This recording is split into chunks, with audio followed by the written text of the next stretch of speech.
Fly on the Wall TV.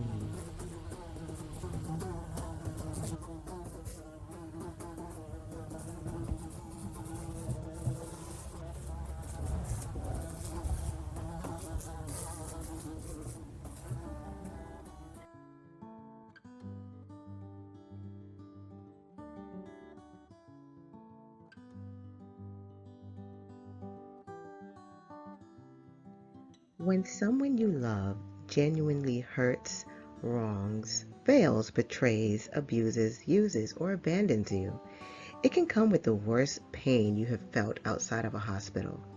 It cuts so deep mentally that somehow the emotional hurt transforms into a physical sensation. There's no medicine for this type of feeling, and there's not a word to explain where your mind goes during this time, but it does. At some point, you may feel that if this person apologizes, it'll turn the bus around and destroy the feeling of dread or even anger that's taken over you. You fantasize about this great moment of regret when they'll come and grovel at your feet and beg for your forgiveness. When this does not occur, mentally, you still wait. Even though your body has moved on, your mind still wants to be coddled. Merriam-Webster's dictionary defines an apology as follows: an admission of error or discourtesy accompanied by an expression of regret. Whether this occurs in a personal friendship or romantic relationship, on the job with a coworker, or another type of connection with someone, study the situation again briefly. Check yourself, and if in fact you have been wronged and the person never apologizes, it is simply them saying that they have done nothing wrong and have no regrets for their actions. Sure, this is a hard, bitter, huge pill to swallow.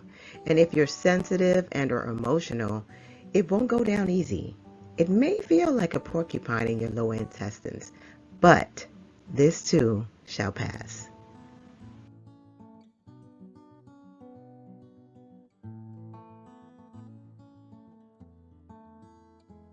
Find simple things to celebrate about the misfortune, like the fact that you did not spend another minute or day in the presence of a narcissist.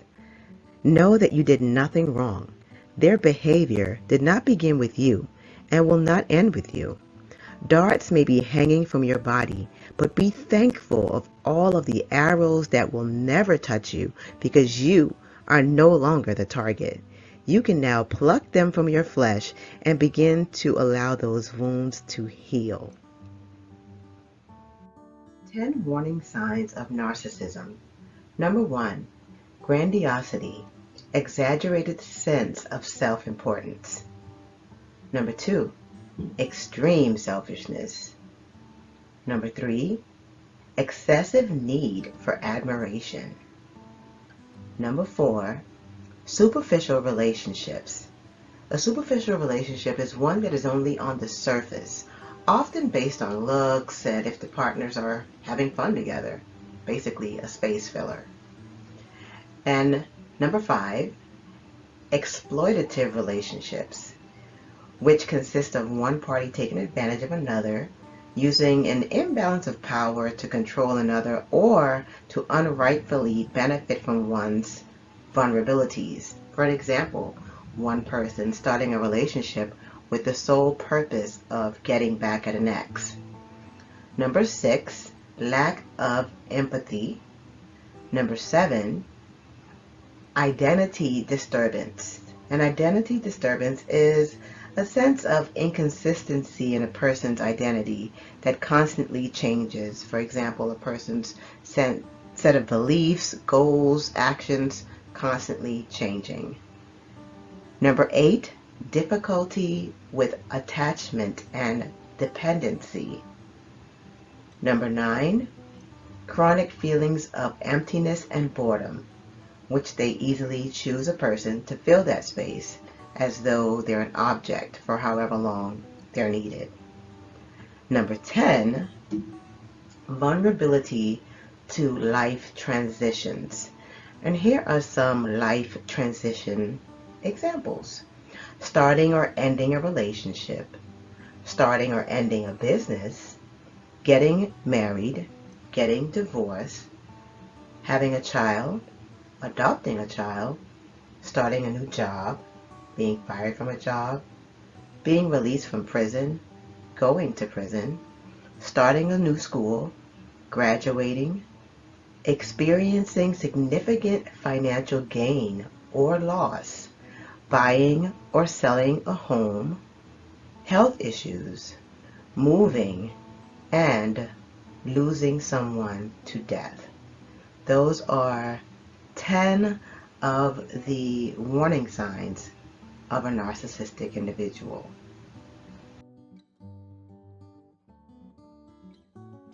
Ditch the free journey to Melancholy Parkway and walk in the other direction with your head held high. Your worth is millions more than any narcissist could ever be valued. A narcissist is an extremely self-centered person who has an exaggerated sense of self-importance.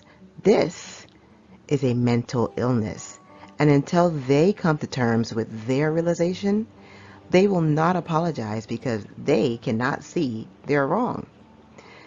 They are keen on picking out others' faults, suggesting insecurities in others, and even exhibiting bullying techniques subconsciously to mask their wrongs so that they are never challenged. Do not allow the mental disorder of someone else to drive you to a mental state not meant for you. It's not your fault that someone else is this way. Just thank heaven that you are not.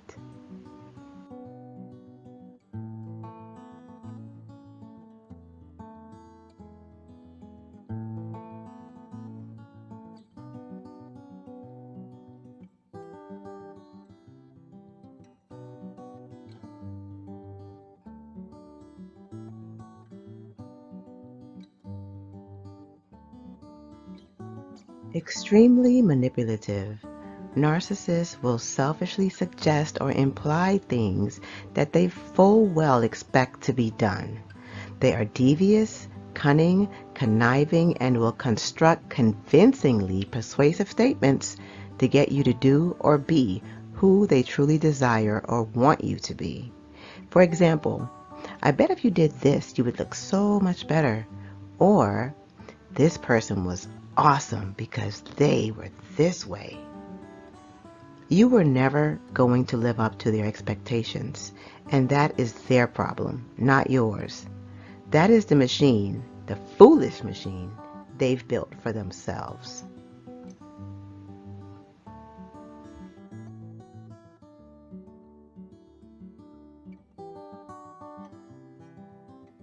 A narcissist feels they must constantly be in control of everything, and they also always want to fight, even under the guise of debating, disagreeing, explaining, or even teaching. A narcissistic person will always try to assert their power in any situation. The less you fight back, the less power you give them over you, the better. So completely walking away from one gives you all the power and them none. Though they may have completely pushed you away with their tactics, because they never think they are wrong, they never apologize about anything. Narcissists have no issues moving on to the next victim because in their fantasy world, if they're not the one hurt, shamed, or embarrassed, life goes on. Their ongoing cycle of never-lasting happiness will continue through a revolving door. Dealing with a narcissist takes a toll, just as they intended to weaken. In little time, they will make someone new feel worthless, pitiful, and no longer like themselves. Again, with no apology.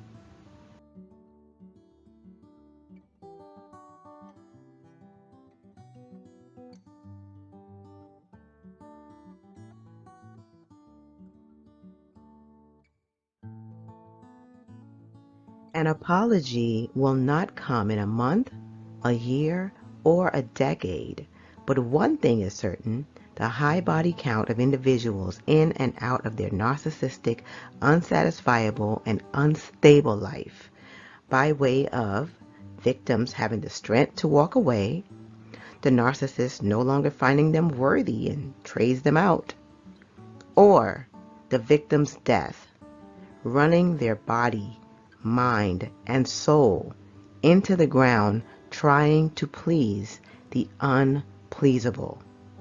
Which is why it is important to take a stand and to not be intimidated or afraid to walk away without an apology. Walk away alive and with your sanity. Tear up that boarding pass to nowhere, cancel the trip to depression and sadness, stand up and thank God that the childhood neglect, mommy or daddy abandonment trauma, or whatever caused them to be mentally stuck as a selfish kid was never a part of your life.